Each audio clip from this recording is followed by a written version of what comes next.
الحمد لله حمدا كثيرا طيبا مباركا فيه.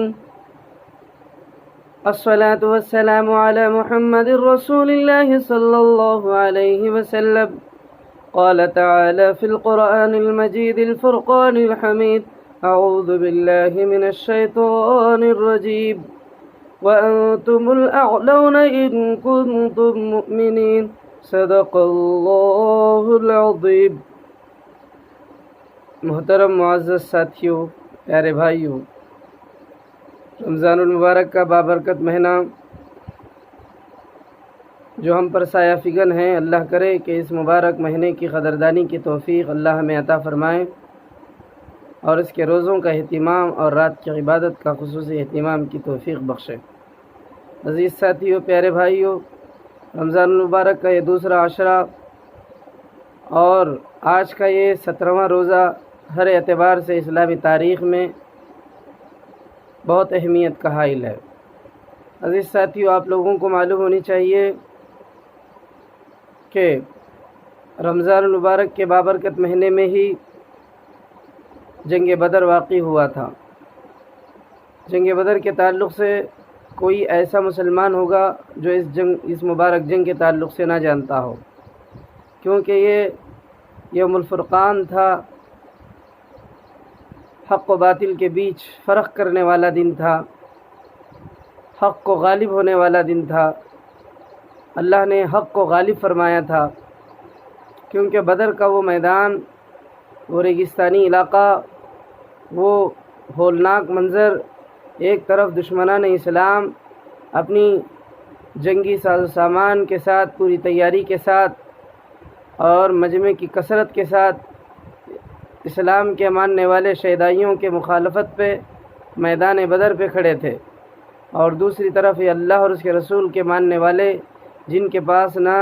جنگی سامان تھا اور نہ ہی کوئی صحیح تیاری تھی، اور تعداد کے اعتبار سے بھی مسلمان بالکل کم، یعنی 313 افراد پر مشتمل تھے. مگر اللہ تبارک و تعالی حضرات صحابہ اکرام کے ایمان و استقلال کی بنیاد پر کفار کو مغلوب فرمایا، مسلمانوں کو غالب فرمایا. عزیز دوستو، یہاں ایک بات قابل ذکر ہے. جنگ بدر جو اسلام کی پہلی جنگ کہلاتی ہے، نبی صلی اللہ علیہ وسلم کے بعثت کے بعد کفار مکہ کے ساتھ ہونے والی یہ پہلی جنگ، جس کو یوم الفتح بھی کہو یا یوم الفرقان کہو یا یوم البدر کہو، یوم الحق، حق کا دن کہو. میرے معزز ساتھیوں، رمضان کے بابرکت مہینے میں جنگ کا معاملہ پیش آیا، اور رمضان کے بابرکت مہینے میں اللہ کے نبی علیہ السلام نے صحابہ کرام کو اجازت دی روزہ افطار کرنے کی. پھر بھی بہت سارے صحابہ کرام رمضان کے بابرکت روزے کو افطار کرنا گوارا نہیں کیا. جنگ کے میدان میں کفار سے مقابلہ، ایسی صورت میں بھی انہوں نے، بہت سے صحابہ نے افطار نہیں کیا روزے کی حالت میں.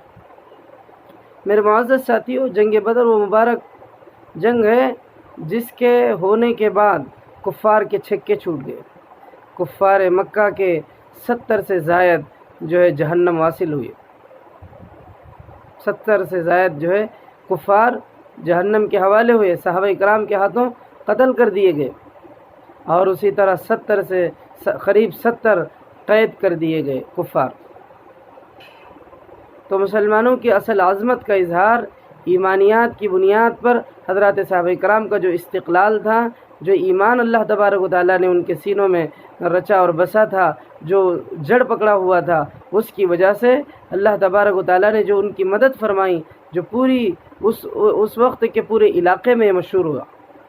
یہ جنگ بڑا عجیب و غریب معاملہ تھا یہ جنگ کا،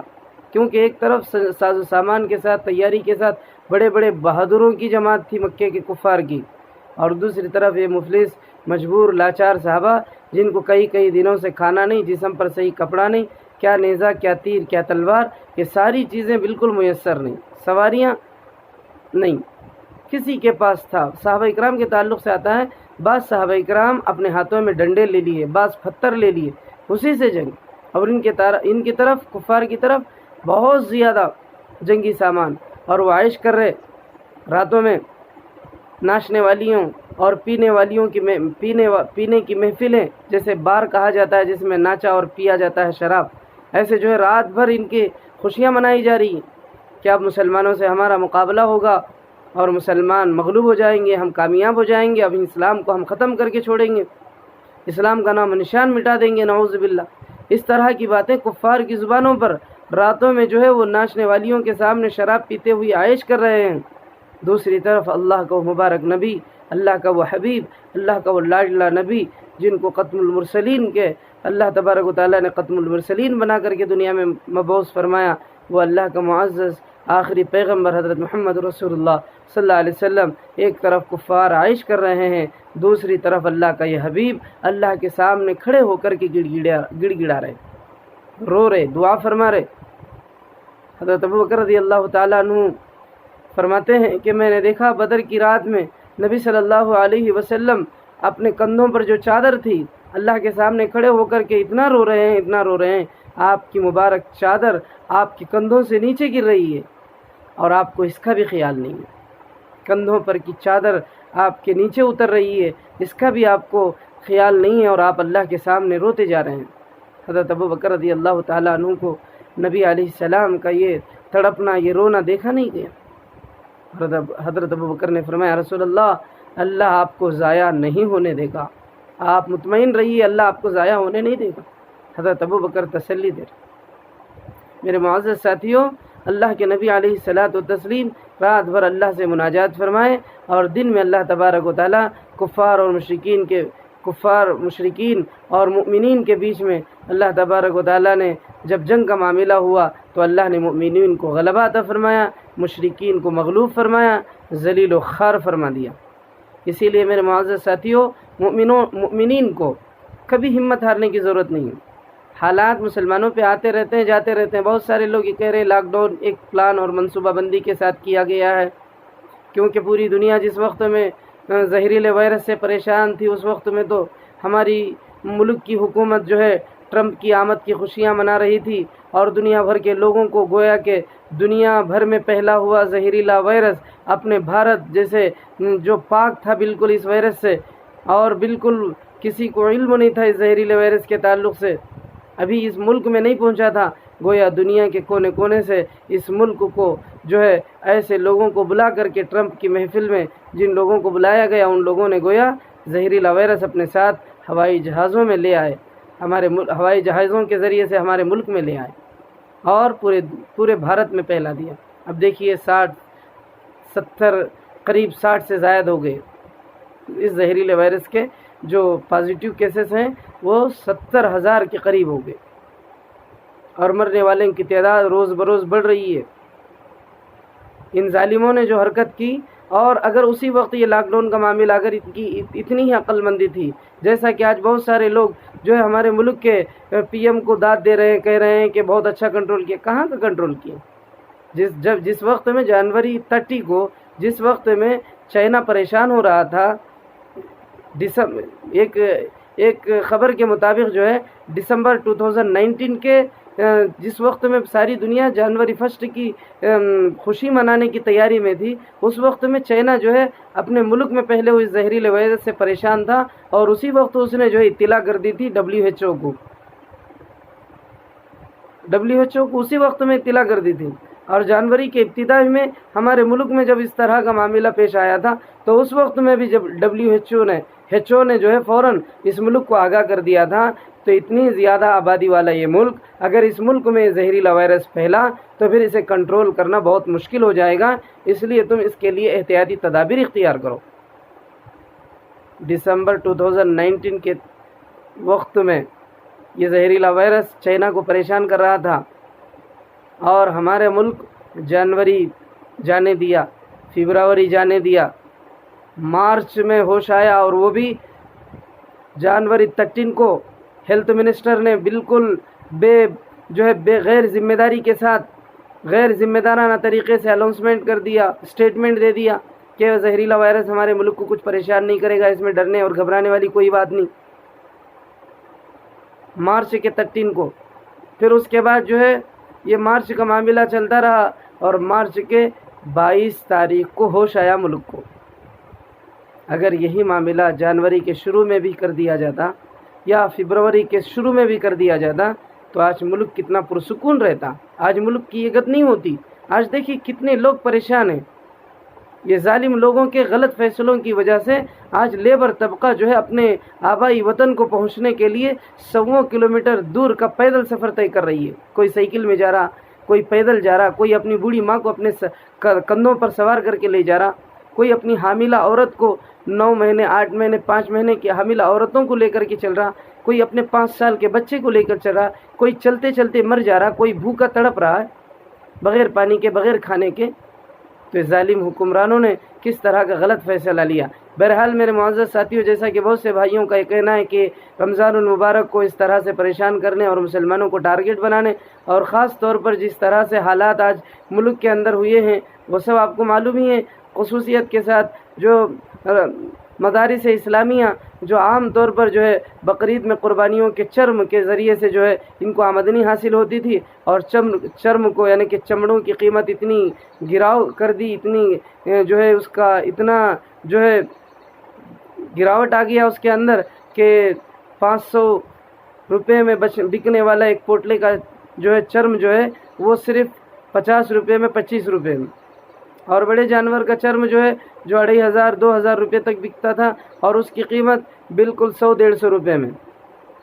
تو اس طرح سے بقرعید کے موقع سے جو آمدنی مدارس اسلامیہ کو حاصل ہوتی تھی اس کو بند کر دیا گیا ایک پلان اور منصوبہ بندی کے ساتھ، اور رمضان المبارک میں زکوٰۃ و صدقات و فطرے کے ذریعے سے مدارس اسلامیہ کو جو تعاون حاصل ہوتا تھا اس کو بھی جو ہے ایک منصوبہ بندی کے ساتھ بہت سارے لوگوں کا کہنا ہے، اور میں بھی اس کو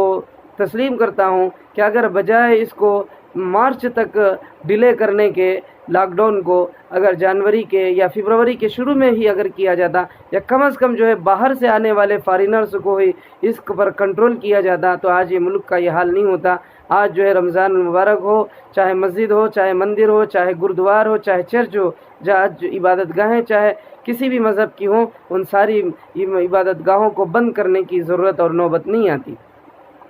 تو اس طرح سے میرے معزز ساتھیوں، یوم البدر میں جس طرح سے اللہ تبارک و تعالیٰ نے اسلام کا غلبہ فرمایا، مسلمانوں کو فاتح فرمایا، کفار اور مشرکین کے ساتھ جو معاملہ فرمایا، یہ ہمیشہ قیامت تک کے لیے رہے گا۔ اسلام ہمیشہ غالب آ کے رہے گا۔ قل جاء الحق وزهق الباطل ان الباطل کان زہوقا۔ اس میں مسلمانوں کو گھبرانے، پریشان ہونے، ڈرنے اور اسی طرح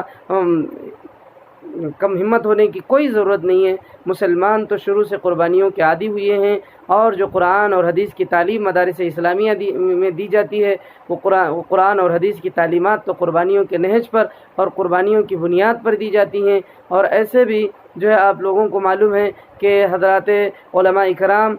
یہ انبیاء کے وارث ہیں، اور انبیاء اکرام کی مبارک زندگی ہمارے سامنے نمونے کے طور پر ہمارے سامنے موجود ہے، اور قربانی دینا مسلمانوں کے لیے کوئی نئی بات نہیں ہے۔ درمیان میں ایک 60-70 سال میں ہم لوگ شاید اے سی اور کار وغیرہ کے عادی ہو گئے، ورنہ تو ہمارے آباء و اجداد گھوڑوں کے پیٹوں پر سوار کرنے والے اور راتوں میں مسلوں پر کھڑے ہو کر کے اپنی رات گزارنے والوں کی ہم اولاد ہیں، اور اونٹ کا دودھ پی کر کے، کھجور کی گٹلیاں چبا کر کے، چوس کر کے، اور اپنی بھوک کو دبانے والے، بھوک کو برداشت کرنے والے، اور اپنے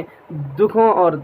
غموں کو سہنے والے ہم مسلمان قوم ہیں۔ قربانی ہمارے لیے کوئی نئی چیز یا کوئی نئی بات نہیں ہے۔ ہمارے آقا و مولا حضرت محمد رسول اللہ صلی اللہ علیہ وسلم نے 3 پتھر اپنے پیٹ پر باندھ کر کے ہمیں سبق دیا کہ ضرورت آنے پر ہمیں 3 پتھر اپنے پیٹ پر بھی باندھنا پڑے تو ہمیں گریز نہیں کرنا چاہیے۔ اور ہمارے اسلاف اور ہمارے صحابہ نے ایسی قربانیاں کے نمونے پیش کر کے ہمارے سامنے عبرتاً سبقاً چھوڑ دیا ہے آنے والی نسل اور آنے والی امت مسلمہ کے لیے کہ جب بھی تمہارا ہوس یا تمہارا نفسانی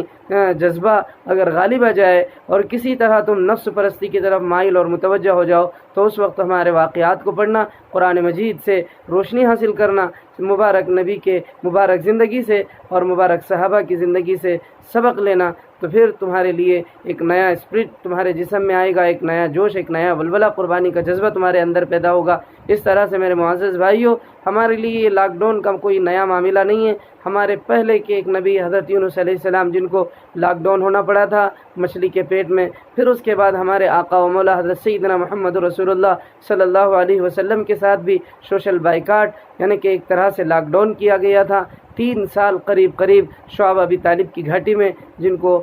بند کر دیا گیا تھا، حضرات صحابہ کرام اور محمد رسول اللہ صلی اللہ علیہ وسلم کے مبارک خاندان کے ساتھ لاک ڈاؤن ہوا تھا۔ یہ لاک ڈاؤن مسلمانوں کے لیے کوئی نئی چیز، نئی بات اور ایسی اچانک اچنبھے والی بات نہیں، اچانک آنے والی چیز نہیں ہے۔ ہمیں پریشان ہونے کی کوئی ضرورت نہیں ہے، مسلمان بے فکر رہیں۔ میری درخواست یہی ہے کہ مدارس اسلامیہ کا خیال رکھیں، جو علاقوں میں آپ رہتے ہیں انہی علاقوں کے مدرسوں کا آپ بھرپور تعاون کریں۔ مدارس اسلامیہ کا بقا اور اس کا وجود بے حد ضروری ہے، اس کے وجود کے بغیر ہم لوگ جو ہے اپنے اسلام کو برقرار نہیں رکھ سکتے۔ آپ نے دیکھ لیا کہ ہریانہ کے ایک علاقے میں جو ہے 150-250 سے زیادہ کچھ افراد نے جو ہے لادین ہو گئے، یعنی دوسرا مذہب اختیار کر لیے۔ اگر مدارس اسلامیہ اس ملک سے ختم ہو جائیں تو پھر لوگوں کا ایمان کا، اسلام کا بہت برا حال ہوگا۔ اسی لیے میرے معزز ساتھیوں، ہم لوگوں کو ہمت و استقلال سے رہنا ہے، رمضان کی قدردانی کرنا ہے، اور یوم البدر جو آج کا مبارک دن ہے، اس مبارک دن کو یاد کرتے ہوئے صحابہ کرام کی قربانیوں کو اپنے آنکھوں کے سامنے رکھتے ہوئے اپنا اگلا قدم اٹھانا ہے اور اپنی سوچ کو بلند و بالا رکھنا ہے، اور ہمت کے ساتھ اپنی زندگی کو گزارنا ہے۔ کم ہمتی یا بزدلی، ان ساری چیزوں سے جو ہے دور رہنا ہے۔ اللہ تبارک و تعالیٰ سے دعا ہے پروردگار عالم ہمیں ہمت و استقلال کا پہاڑ بنائیے۔ قربانیوں کے لیے جیسے ہمارے اسلاف نے مولا ہمیں سکھایا ہے، ایسے ہی قربانیوں کے لیے ہم اپنے آپ کو تیار رہنے کی توفیق عطا فرمائیے۔ اے اللہ، ہماری طاقت سے زیادہ بوجھ، ہماری طاقت سے برداشت سے زیادہ قربانیاں ہم پر نہ ڈالیے۔ آپ بڑے کرم فرما، رحم فرما ہیں، ایمان و اسلام اور مسلمانوں کی حفاظت فرمائیے۔ آمین۔ وآخر دعوانا ان الحمد للہ رب العالمین۔ السلام علیکم ورحمۃ اللہ۔